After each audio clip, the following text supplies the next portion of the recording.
आणि आता गोड खीर शिकतोय आपण, नाव आहे का ह्याला काही चांगलं असं का आपण बारसं करूया त्याचं? नाही, ही ना सुक्या खोबऱ्याची खीर आहे माझी. सुक्या खोबरं. सुकं खोबरं असतं त्याच्यात. ठीक आहे, तर साहित्य बघूया.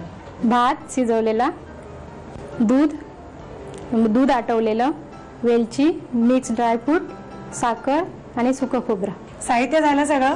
आणि आता खीर करायची आपल्याला, तर आधी आपण काय करणार होते? आता भात आपण हे करणार, त्याच्यात टाकणार आणि खोबरं आणि वेलची ते मिक्सरला लावून घेणार. वाटून घेणार आपण? वाटून घेणार. हो. अच्छा, ओके. सुकं खोबरं घेतलंय हो, आपण? सुकं खोबरं घेतलंय. शिजवलेला भात घेतलाय मऊ चांगला आपण. साधारणतः एक मोठा बोल भरून जर भात असेल शिजवलेला, तर एक छोटा बोल भरून सुकं खोबरं.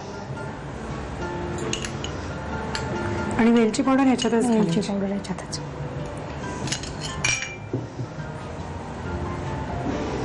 हे पर्टिक्युलर असं कुठल्या सणाच्या दिवशी वगैरे करतात?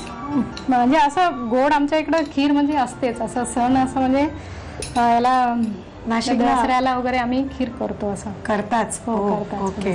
कारण नाशिकला खरंच दूध दुभतं भरपूर चांगल्या क्वालिटीचं मिळतं. हे दुधामध्येच वाटणार? हो, दुधामध्ये वाटणार. अगदी बारीक वाटणार का? असं नाही, जाडसर थोडं, नाहीतर जास्त घट्ट होणार. हा, नाही तर अगदीच पिठलं एकदम जास्त, थोडस जाडसर एकदम, असं एकदम बारीक पण नाही, नाहीतर मग एकदम घट्ट होणार जास्त. बरोबर. ठीक आहे, मग मिक्सर मधनं जाडसर असं हे वाटून घेतो. मिक्सर मधनं जे वाटून आणलं ते तयार झालेलं आहे, भात, खोबरं आणि दूध. आता आपण ती पातळ करणार आहोत आणि त्याच्यात अजून काही जिन्नस जाणार आहेत. तर आधी ही खीर ना, खीर टाकूया, कारण आता ही बऱ्यापैकी घट्ट आहे. हो, त्यात दूध टाकल्यानंतर मग होणार.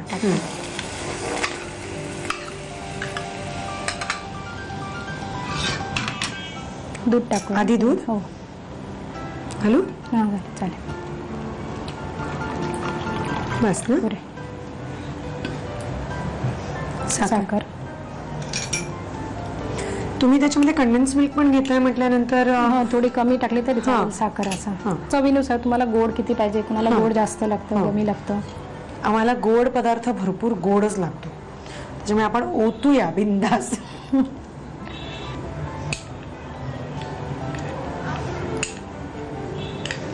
आणि गार्निशिंगला आपल्याला काजू आणि बदाम. काजू, बदाम, पिस्ता ते उकळी यायला पाहिजे ना. उकळी यायला पाहिजे. मस्त दिसते ना.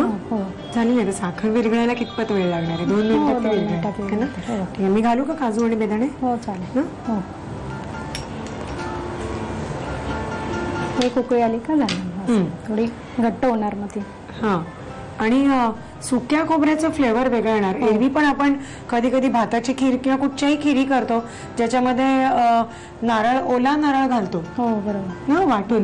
पण तुम्ही सुका नारळ घेतलाय तर त्याचा वेगळा फ्लेवर येतो, एक चांगला खरपूस. मला वाटतं खरपूस फ्लेवर त्याचा खिरीचा येईल जास्ती, नाही का?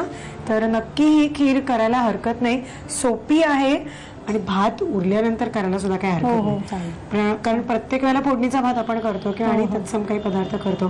तर अशा वेळेला जर भात उरला असेल किंवा चुकून कधीतरी जास्त चिकट होतो भात शिजताना, तरी चालेल, असंही होतं ना.